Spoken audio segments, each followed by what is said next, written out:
They say some moments haunt you forever, lingering like silent shadows, always present. It's been 2 years since that day, 2 years since everything changed. It was supposed to be simple, a trip to the beach with my son, Ethan. My husband, Gabriel, couldn't come. Work always came first, and I was used to that, used to the loneliness. But that day didn't feel normal, not then, and not now that we spread out our towels, the sun warm, perhaps too warm. I lay down on the sand, feeling free, if only for a moment. Ethan helped me with the sunscreen when I asked. At first, it was natural, without any hidden intentions, but something in the air shifted. A fleeting instant that left a mark on me, an echo of something I didn't want to name. Gabriel and I had been married for over 15 years. To the world, we were the perfect couple, a beautiful home, wonderful kids, a stable life.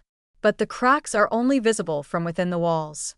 Gabriel's work had become his world, leaving ours in the background. Our conversations grew scarce, reduced to bills and responsibilities. I felt invisible, a shadow in my own home. Ethan, at 16, was already taller than me. He had his father's eyes, but with a softer expression. When I told him we were going to the beach alone, he simply nodded, unsurprised. Maybe he, too, was used to Gabriel's absence. The drive was quiet. I watched him as he looked out the window, headphones on. I thought about how quickly he was growing up, how time was slipping away. I thought about the days when Gabriel and I used to laugh, go out without a plan, share conspiratorial glances. Those moments seemed to belong to another life. We arrived and set up near the water. The salty breeze comforted me. I tried to start a conversation with Ethan, but his responses were brief. Still, he smiled at me. I lay down on the towel, closed my eyes, and for a moment, allowed myself to forget everything. But something inside me broke that day, a feeling I couldn't identify clearly, an unease that didn't disappear when we returned home. I told myself I was just tired, that it was all in my imagination. I tried to continue with my routine, preparing dinner, asking about school, folding laundry late into the night. But the memory of that day at the beach lingered in my mind. Gabriel came home late, as usual, his tie loose and his face tired.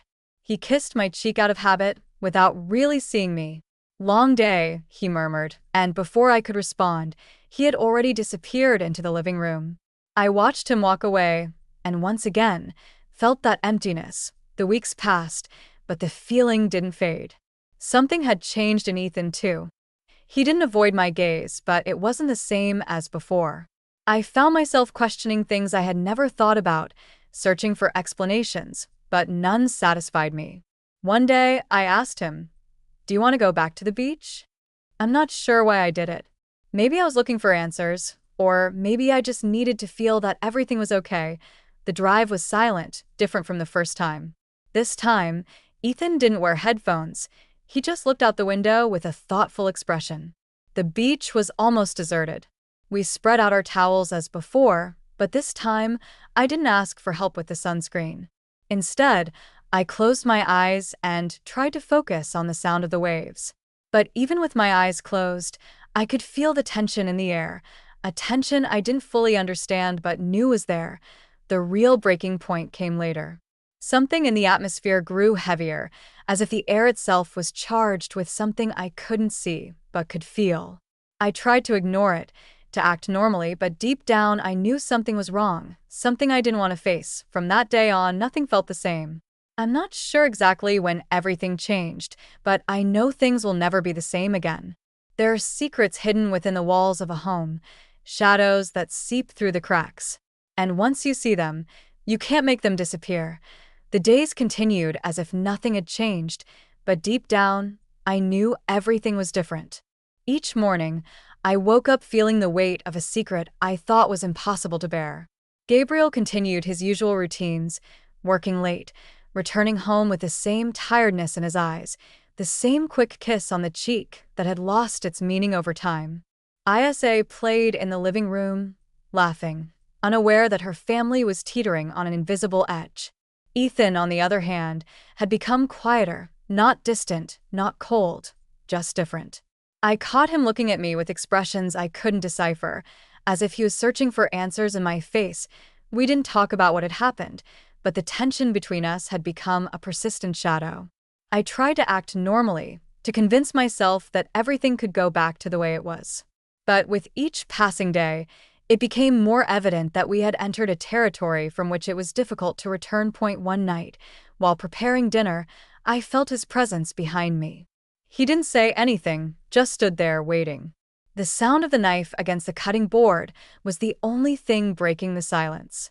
I forced myself to continue with what I was doing, but my breathing was irregular, my pulse racing. Finally, I turned my head, and our gazes met.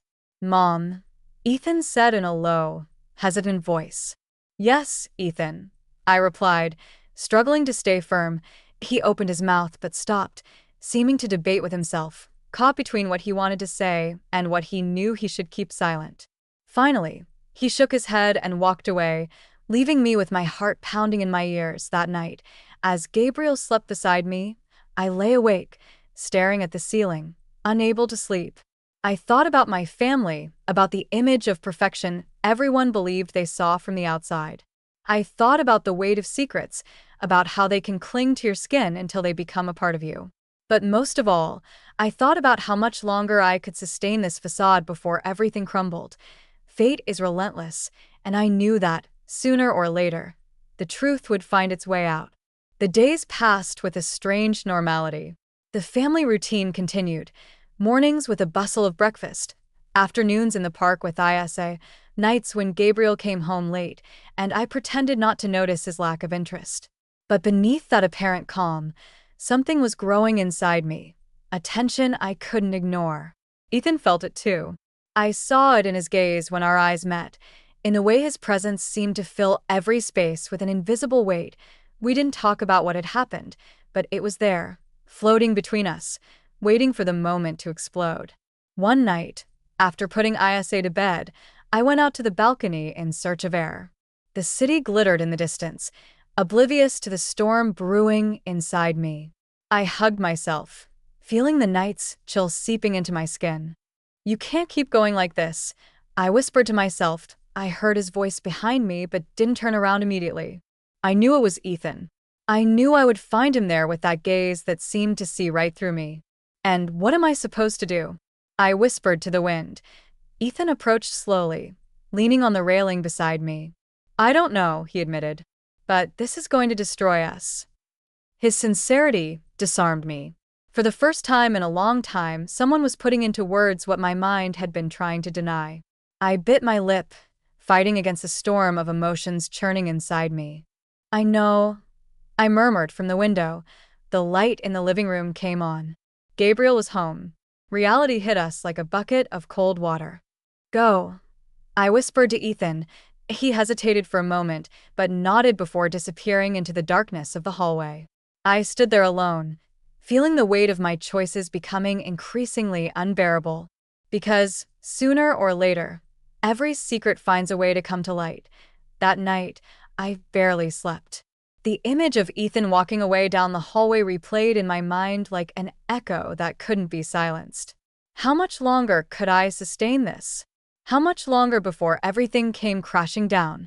Gabriel had fallen asleep in the living room, the TV still on, his phone vibrating occasionally with notifications I no longer bothered to check. I approached cautiously and turned off the screen. I looked at his relaxed face, his steady breathing. From the outside, anyone would think we were still the perfect couple. But in the darkness of our home, the silence screamed truths that neither of us dared to speak. The next morning, breakfast proceeded as usual. Isa chatted excitedly about a presentation at school while Gabriel checked his phone, a cup of coffee in hand. I nodded mechanically, pretending to be present when my mind was elsewhere. It was then that the doorbell rang, a sharp knock in my chest that warned me before I even stood up. "I'll get it," I said quickly before Gabriel could get up. When I opened the door, there he was, Ethan. He didn't say my name, he didn't need to.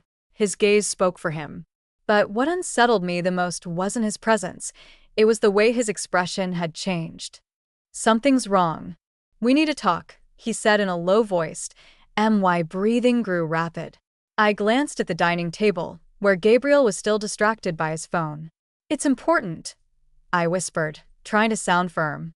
We need to talk, Ethan insisted, his tone leaving no room for doubt. I felt a shiver run down my spine. Something told me that whatever it was only the beginning of what was to come.